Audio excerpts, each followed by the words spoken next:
warahmatullahi wabarakatuh. Selamat datang di studio Miftahul Ulum TV. Belajar, mendengar, dan berkolaborasi. Dengan saya Nurul Mukaromah dan kita kedatangan tamu spesial. Hari ini kita bakal bahas soal remaja yang aktif dan produktif. Langsung saja kita sambut Mbak Lulu. Halo Mbak Lulu. Halo, assalamualaikum semuanya. Bisa kenalan dulu Mbak? Oke, perkenalkan nama saya Mbak Lulu Safitri. Sekarang kesibukannya masih kerja ya di Optik Viral Demak gitu, dan juga kadang mengisi event-event yang sedang saya tekuni, terutama ya bidang MUA, juga dancer, dan tentunya nge-host juga. Gimana awalnya Mbak Lulu terjun jadi MUA dan host? Oh ya, ceritanya emang panjang banget ya. Emang awalnya itu kalau terjun ke MUA itu mungkin karena dari kecil, mulai dari sekolah tuh udah dari terjun ke drum band ya. Jadi mayoret dulu kan. Jadi udah nggak udah biasa, bisa udah terbiasa dengan make up gitu. Jadi kalau waktu zaman masih sekolah MTS sampai MA itu jadi 6 tahun tuh jadi mayoret, jadi itu terbiasa make up, kayak udah biasa make up sendiri, jadi kayak jatuh cinta gitu di bidang dunia MUA gitu deh. Berarti pas jadi drum band Mbak Lulu yang make up sendiri? Iya, jadi drum band itu ya make up sendiri, juga pakai pakai kerudung sendiri. Kadang kalau kita mau drum band itu kan itu waktu tampil kan harus bener-bener on banget kan, mulai dari make up, mulai dari kerudung, itu mulai dari kita sendiri yang mempersiapkan gitu. Tapi sekarang ini kalau kita mau drum band, sekolah tuh mesti kan datangnya ke MUA ya. Tapi kalau Mbak Lulu sendiri tuh mandiri gitu, mulai dari make up sendiri, mulai dari kerudung sendiri gitu. Kalau pernah nggak Mbak Lulu disuruh bantuin temennya buat make upin pas waktu drum band? Oh iya, sering banget gitu. Kadang jadi mayor itu yang paling senior tuh Mbak Lulu ya. Jadi itu harus di mana kalau senior itu harus ngemong, harus bisa bisa menjadi contoh gitu. Kadang juga ada yang, Mbak tolong dong ini make upin, Mbak tolong dong ini kerudungnya gitu. Jadi kalau saya sih welcome aja, kita ya juga membantu gitu. Jadi kalau mau bertanya tentang kenapa sih suka banget diterjun ke dunia MUA, ya karena pertama udah bergelut di dunia seni sejak bangku di MTS ya sampai MA. Jadi dulu tuh ceritanya waktu di dunia seni itu awalnya pihak sekolah itu mempercayakan Mbak Lulu gitu ya, mempercayakan Mbak Lulu untuk jadi seorang dancer gitu. Pertama dancer dulu gitu. Jadi waktu MTS itu Mbak Lulu kesorot itu karena pinter nari gitu kan, pinter nari. Nah dari situ Mbak Lulu itu dipanggil kepala sekolah untuk mengisi event, contohnya adalah perpisahan wisuda gitu. Nah saat wisuda itu Mbak Lulu dipercayakan untuk mengisi tari gitu kan, dikasih pertanyaan gitu kan, nanti kamu itu ya ngisi jadi seorang dancer, seorang penari di acara wisuda gitu. Nah saat itu Mbak Lulu ya oke aja gitu. Nah sampai dari MTS kelas 1 itu keterusan sampai MA kelas 3 gitu kan. Jadi 6 tahun itu Mbak Lulu udah bergelut di dunia seni. Salah satunya tadi dari seni tari dari kelas 1 sampai MA. Lulus juga masih di juga ikut terus seni tari di sekolahan gitu. Makanya Mbak Lulu itu kayak suka aja gitu di dunia seni. Contohnya kan kayak dunia make up juga gitu. Jadi dari seni menurun ke bakat yang lainnya gitu. Iya. Iya. Apa sih yang bikin Mbak Lulu tertarik sama dunia MUA? Tertarik karena karena tadi berkaitan dengan seni gitu. Kalau MUA itu kan berkaitan dengan seni ya, contohnya kan seni untuk rias gitu. Kita kan merias seseorang itu kan karena seni dimana memandang keindahan gitu. Jadi kalau kita pertanyaannya kenapa Mbak Lulu ke dunia seni, ya karena udah melekat tadi dari MA sampai sekarang ini gitu. Dan kalau kadang MUA gitu kan kita bener-bener harus bisa menguasai tekniknya gitu. Kalau MUA itu kan nggak cuman asal jago make up, tapi bagaimana kita bisa menguasai teknik sama skillnya gitu deh. Mbak Lulu pintar make up tuh belajar sendiri apa dari otodidak belajar gitu dari ya. Mbak. Heeh. Kalau pertanyaannya dulu tuh belajar sendiri atau otodidak, ya pertamanya karena udah terbiasa make up tadi ya, mulai dari MTS pas terjun ke Mayora tadi.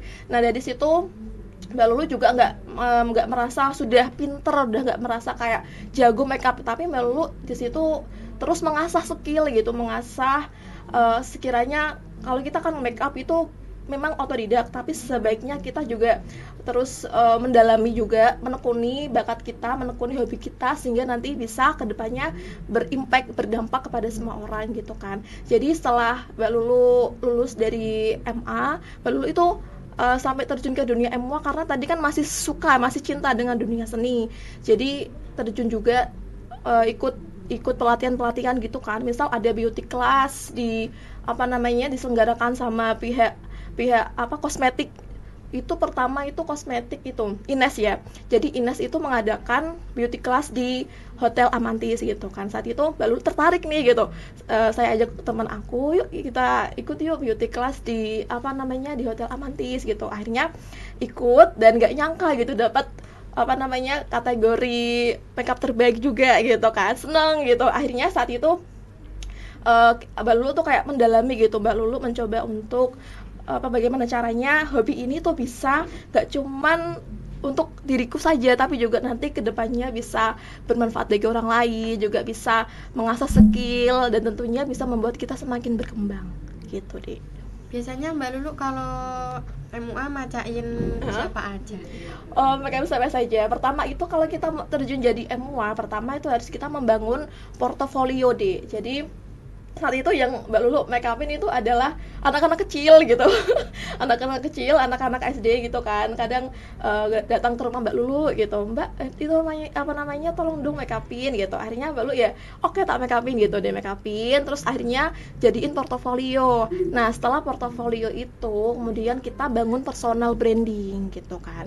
Jadi kalau kita membangun bisnis tanpa adanya personal branding pun orang nggak akan tahu kalau kita punya bisnis yang kita geluti. Nah, salah satunya Mbak Lulu kan bergelut di dunia seni, contohnya tadi MY gitu kan. Jadi Mbak Lulu aktif gitu, kayak aktif di sosmed, bukan karena alay atau mungkin bukan karena kayak pengen posting terus tuh, enggak, karena membangun personal branding. Jadi personal branding itu kan membranding diri kita.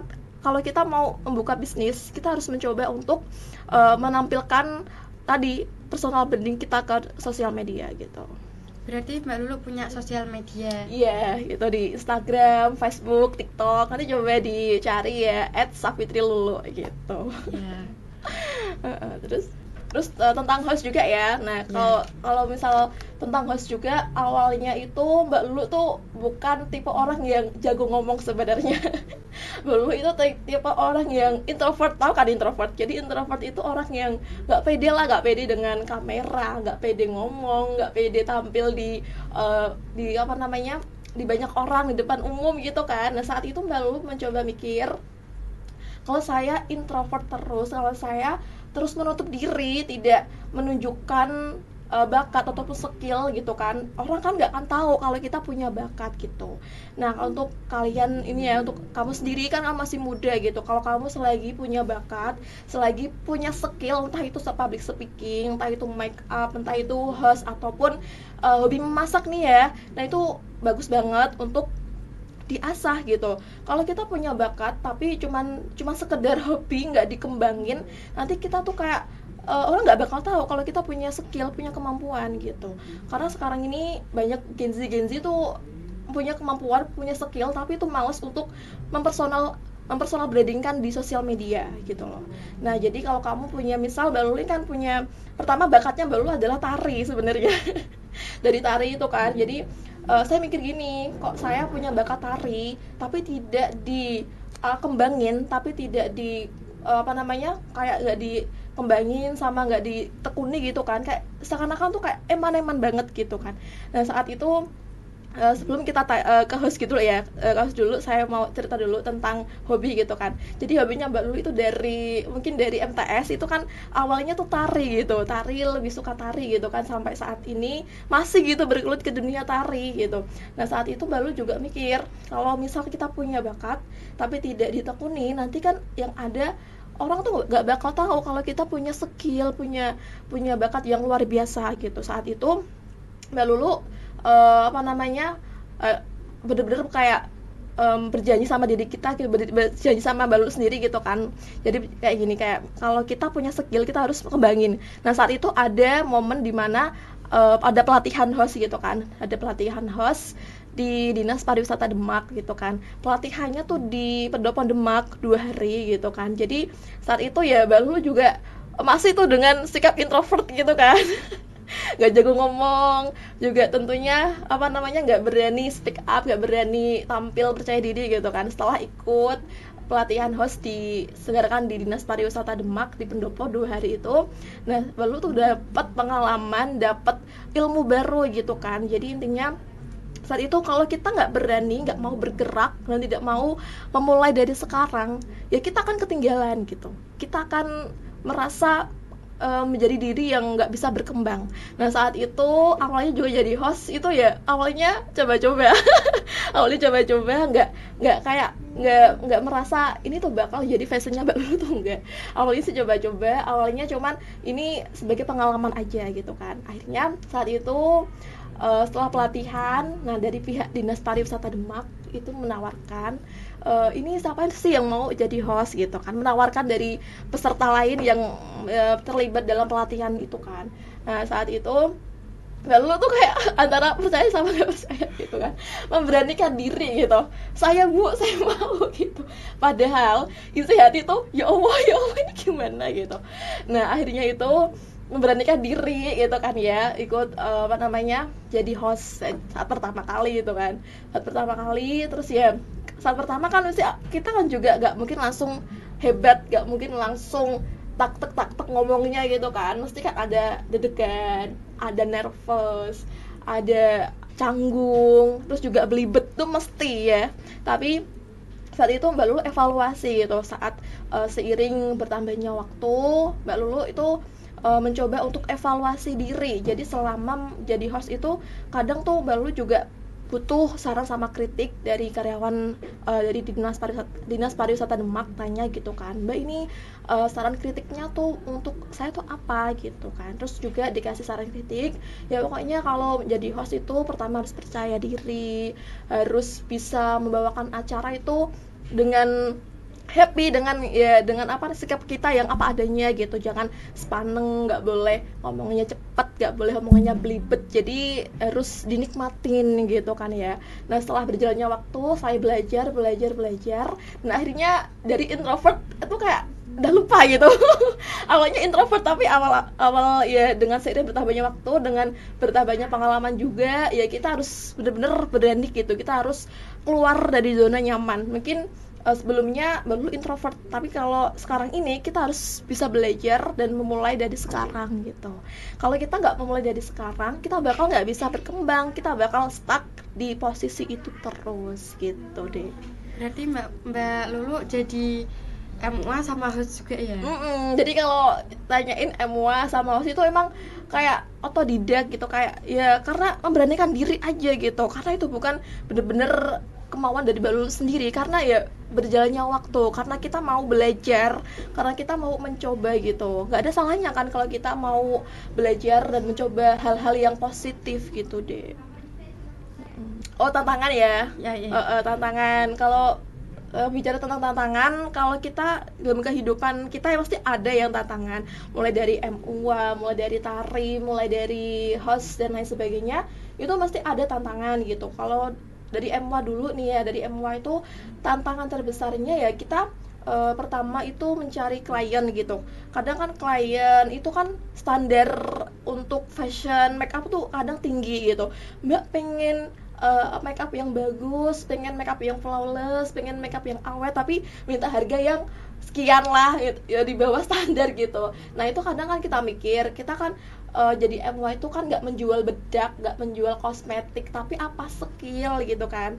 Nah kadang di situ klien tuh maksudnya nggak memikirkan hal seperti itu gitu. Yang penting klien itu merasa pengen makeup yang bagus, flawless, juga tentunya hemat gitu kan. Padahal MUA itu nggak menjual bedak, MUA itu nggak menjual kosmetik, tapi MUA itu menjual skill gitu ya. Padahal kalau kita bayangin sendiri ya, MUA itu kan misal bener-bener butuh perjuangan mulai dari waktu nih. Kadang kalau misal klien itu jarak rumahnya jauh, kita bahkan sangat mungkin misal rumahnya jauh ya, kita prepare banget dari rumah itu katakanlah jam 2 malam itu udah prepare sampai ke lokasinya klien itu belum pasti langsung sampai, tapi juga pertama tersesat, terus belum lagi ada hal-hal yang nggak diinginkan kayak misal ban kempes lah, atau mungkin ada hal yang tidak diinginkan juga kan, itu kan tantangan terbesar gitu kan ya. Nah itu tadi tantangannya seperti itu.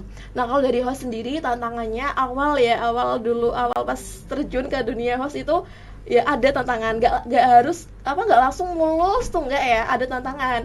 Emang tadi pertama kalau kita memang belum basicnya seorang MC gitu kan, itu pasti kayak ngomongnya tuh kita ada kayak belibet, terus juga ada ngomongnya kecepetan gitu, tapi semua itu kita bisa teratasi dengan rasa percaya diri gitu. Jadi kalau kita menjadi host nggak ada rasa percaya diri, jadi itu kayak kita tampil itu gredegan, tegang, sama kayak belibet gitu. Jadi kalau kita saat membawakan acara podcast, contohnya kayak Dik gitu kan, jadi host gitu, pertama sikap kita itu adalah percaya diri dulu. Kalau kita udah percaya diri, nah kita membawakan acara itu dengan tenang, dengan happy, dan tentunya nggak ada rasa canggung gitu.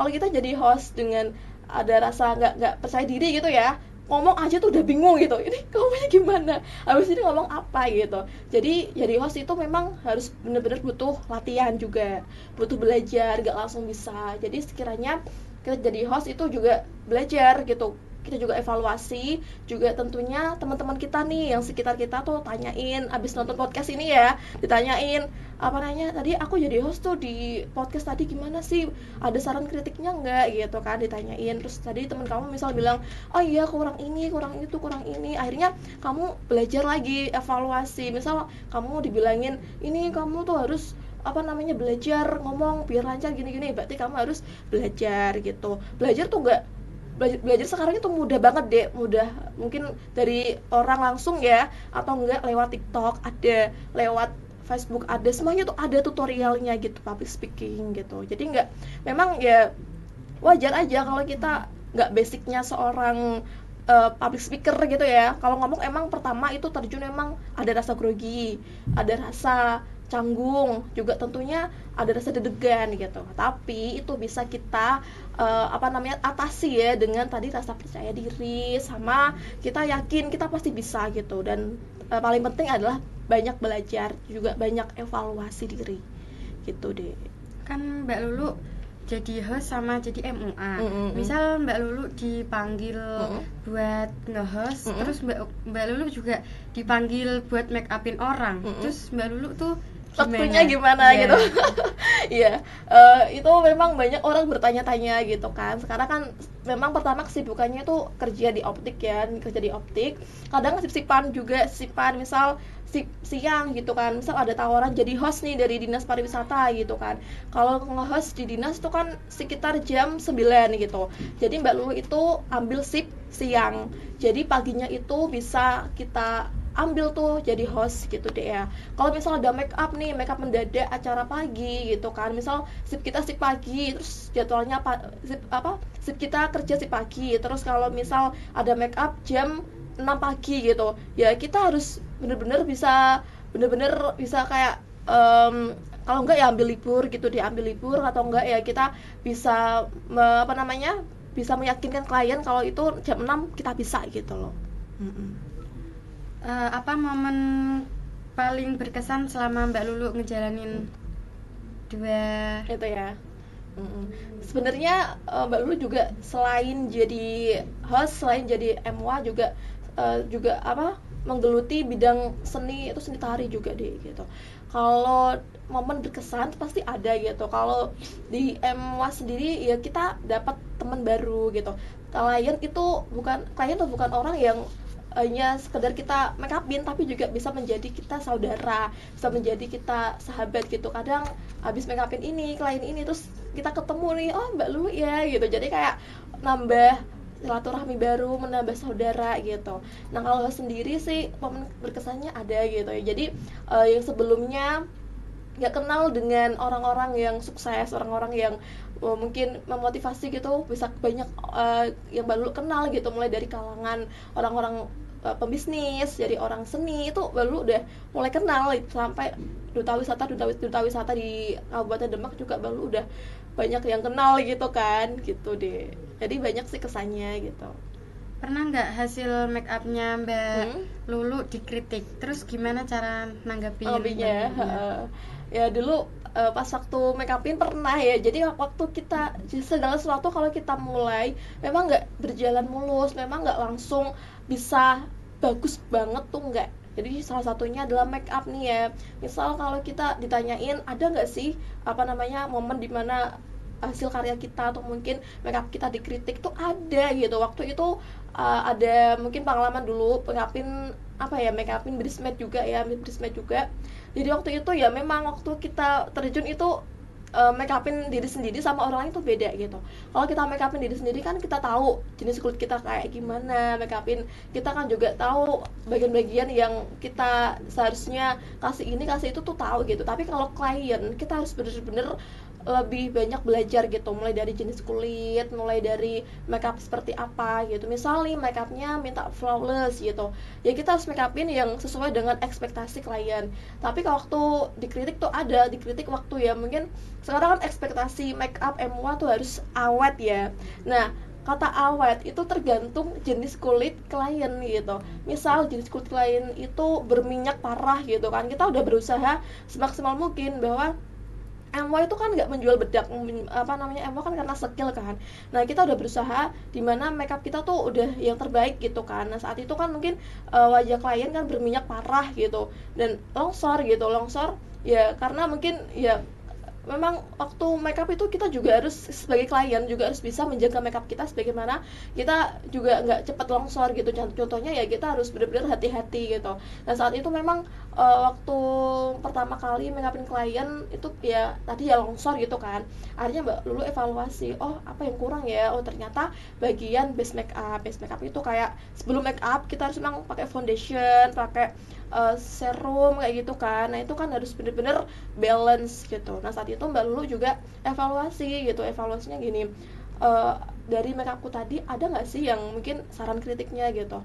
Ya ada gitu saran kritiknya ya, kurang, nanti lebih diperbaikin lagi mungkin bagian biar cepat, biar awet, biar bagus lagi gitu. Nah saat itu kan lalu juga evaluasi dan akhirnya mungkin kalau ada beauty class, ada kayak kelas-kelas makeup, lalu juga sering ikut gitu, pengen tahu, pengen belajar lebih ya bagaimana caranya biar makeup kita tuh bisa lebih bagus lagi dari yang sebelumnya gitu.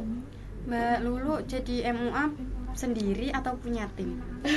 Sekarang masih sendiri ya gitu, karena masih merintis. Jadi kalau namanya proses itu memang nggak semudah orang membalik telapak tangan gitu. Namanya proses, kita memang ya tadi kita harus mulai siap, dimana ya di MY itu memang nggak segampang orang pikirkan, oh pinter make up bakal gini begini, itu enggak. Tadi kita memang harus sabar, bener-bener harus menikmati proses gitu aja deh. Siapa yang paling mendukung Mbak Lulu dalam menjalani semua ini? Jadi yang siapa yang mendukung ya alhamdulillah dari keluarga, dari lingkungan juga alhamdulillah mendukung gitu deh. Punya rutinitas harian nggak? Ya punya. Kalau ditanya rutinitas itu banyak deh. Jadi kan Mbak Lulu kan apa namanya, jadi nggak cuma MUA, nggak cuma apa namanya tadi host ya. Jadi Mbak Lulu tuh kesibukannya pertama memang masih di optik gitu kan, di optik. Nah dari di optik itu Mbak Lulu kan tipe orang yang aktif itu ya. Kalau di optik kita kan stay di tempat, kita diam di tempat, ada customer kita baru layanin gitu. Tapi kalau menurut Mbak Lulu sendiri tipe orang yang aktif ya, aktif dalam arti suka mencoba hal-hal baru gitu. Mbak Lulu tuh kayak cepet bosenan gitu kan, cepet bosenan kayak di optik duduk terus paling apa gitu, kayak bosen, pengen kayak mencoba hal-hal baru, pengen menantang diri sendiri gitu kan. Nah akhirnya kan tadi baru mengikuti dan memulai hal-hal yang positif, contohnya tadi mengikuti kayak beauty class jadi MUA, terus juga apa namanya juga mengikuti jadi host gitu, dan contohnya tadi juga pernah apa namanya ya juga buka bisnis lagi gitu sampingan kerja kuliner, juga tadi dancer kayak gitu kan. Jadi waktu itu ya baru juga banyak orang bertanya-tanya gitu, kok bisa ya gitu kerja di optik, kok bisa apa namanya bisa nyabang jadi host jadi MUA, jadi dancer, jadi apa namanya pembisnis gitu kan. Nah itu kan kembali lagi ke kita gitu, kalau kita punya manajemen waktu yang baik ya tentunya itu nggak sebuah beban, tapi kita seneng aja, kita happy gitu loh. Gimana cara Mbak Lulu menentukan prioritas di antara banyaknya tanggung jawab? Ya yang paling penting kalau tanya prioritas, kita apa namanya kita fokus dulu yang penting gitu kan. Contohnya kan sekarang baru kan juga udah nikah, udah punya anak ya. Jadi banyak orang yang nggak tahu itu dikiranya belum nikah gitu. Ya pertama memang harus keluarga dulu gitu, keluarga alhamdulillah ya keluarga dukung, juga suami juga dukung gitu. Habis itu kita pertama di kerjaan dulu, pekerjaan ya, pekerjaan kalau misal kita pekerjaannya oke, kita juga semuanya juga oke gitu, dan alhamdulillah sampai saat ini, sampai detik ini ya semuanya berjalan dengan lancar, semuanya berjalan dengan sesuai dengan balu yang balu harapkan kayak gitu.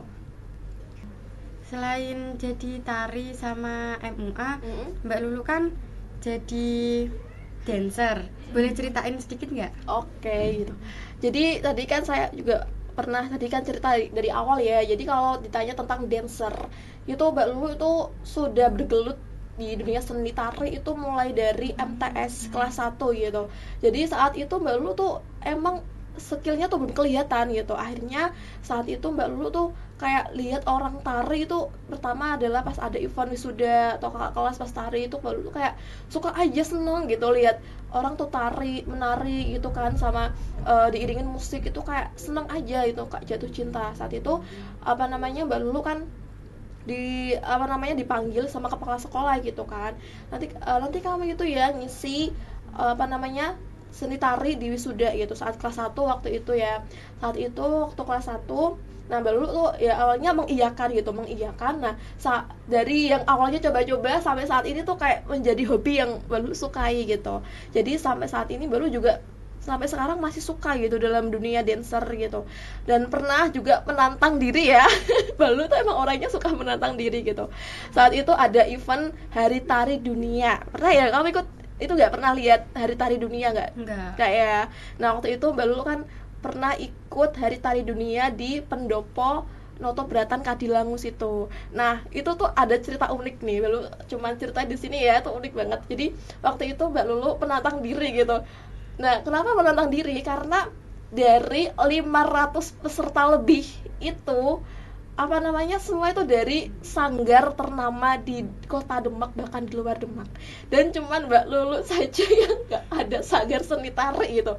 Jadi kayak menantang diri gitu kan. Jadi kalau misal orang yang nggak punya mental yang kuat itu udah kayak aduh gimana ya ini, kok apa pesertanya kok dari luar sanggar dari sanggar terkenal semua ya gitu. Mesti kalau kita nggak punya mental yang kuat, mesti kita kayak udah insecure, udah merasa kayak apa namanya bisa nggak ya gitu. Baru lo menantang diri gitu, menantang diri ikut berpartisipasi dalam Hari Tari Dunia. Tapi itu acaranya juga apa namanya bebas sih, untuk umum juga. Dan baru kan itu merupakan kesempatan gitu kan, itu merupakan panggung untuk Mbak Lulu untuk menunjukkan skill gitu kan. Jadi kalau kita punya skill cuman sekedar buat hobi aja tuh kayak kurang apa ya, kurang nendang gitu kan. Nah saat itu Mbak Lulu menantang diri, aku harus ikut nih gitu kan, walaupun aslinya tuh kayak antara iya atau enggak gitu, karena kan tahu sendiri ya 500 peserta dari sanggar ternama di kota Demak, bahkan di luar Demak waktu itu, sampai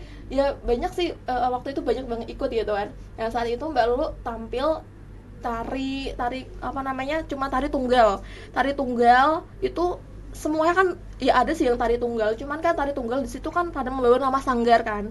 Nah cuman Mbak Lulu saja nggak membawa nama sanggar waktu itu gitu. Saat itu kayak ya Mbak Lulu yakin aja, aku yakin karena aku punya bakat, karena aku punya skill yang harus aku kembangkan, yang harus aku perkenalkan nih bahwa aku bisa, bahwa aku punya bakat yang luar biasa. Nah saat itu tampil, orang pun melihat Mbak Lulu kan tanpa ada nama sanggar ya, jadi tuh melihat Mbak Lulu tuh kayak diragukan gitu, kayak pandangannya, ekspresinya tuh kayak diragukan gitu loh, kayak ini orang tuh ngapain ya di sini gitu, ini orang tuh siapa ya gitu, kok bisa-bisanya nggak punya nama sanggar tapi kok berani ikut acara besar kayak gini gitu kan. Kayak mereka tuh dari ekspresinya, mulai dari pandangannya tuh udah beda gitu, udah kayak meragukan gitu. Nah saat itu Mbak Lulu kan tampil tari tunggal, tapi Mbak Lulu itu memodifikasi tari itu nggak cuman Mbak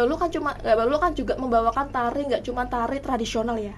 Mbak Lulu membawakan tari kontemporer, membawakan tari kecak Bali, membawakan ngedance juga kan, sama terakhir membawakan tarian kreasi. Jadi 5 tarian Mbak Lulu jadiin jadi satu gitu, memodifikasi gitu kan.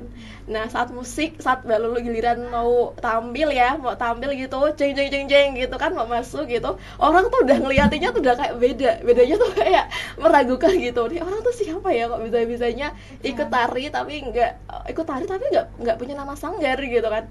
Mbak Lulu tampil waktu itu lagunya Leodra, tau nggak? Walaupun dirimu tak gitu. Nanti coba lihat di Instagramnya Mbak Lulu ya, @safirilulu. Nanti coba kamu tuh liatin gitu kan, pas penampilannya Mbak Lulu gitu, pas penampilan gitu kan tari. Mbak Lulu masuk tampil, yang awalnya pandangan mereka tuh meremehkan, meragukan ya, terus tiba-tiba tuh mereka pada pelongo. serius. Jadi tuh pas waktu tampil tuh Mbak Lulu tuh emang orang-orang tuh kayak mandengnya tuh kayak meragukan, meremehkan gitu kan. Nah, setelah Mbak Lulu masuk tampil gitu, terus mukanya tuh pada kayak kaget, kayak ada melongo gini. Dari awal acara sampai selesai. Nah saat itu tuh orang-orang tuh pada percaya ternyata kita tuh nggak boleh tuh meremehkan orang tuh hanya dari melihat dari penampilan luarnya aja. Kita nggak tahu gitu, mungkin dari ini kita lihat orang itu orang biasa, tapi kita nggak tahu mungkin 1 tahun 2 tahun yang akan datang orang tersebut tuh kan menjadi orang hebat gitu. Pesan Mbak Lulu untuk pendengar yang lagi bingung jati diri tuh apa? Oke. Jadi banyak banget ya pesan yang Mbak Lulu sampaikan gitu. Nah bagi generasi muda, khususnya kalian nih ya, masih muda, masih masa depannya masih panjang gitu, selagi ada waktu, selagi ada kesempatan, kita ambil gitu, walaupun diri kita tuh nggak tahu kita bisa atau enggak ya.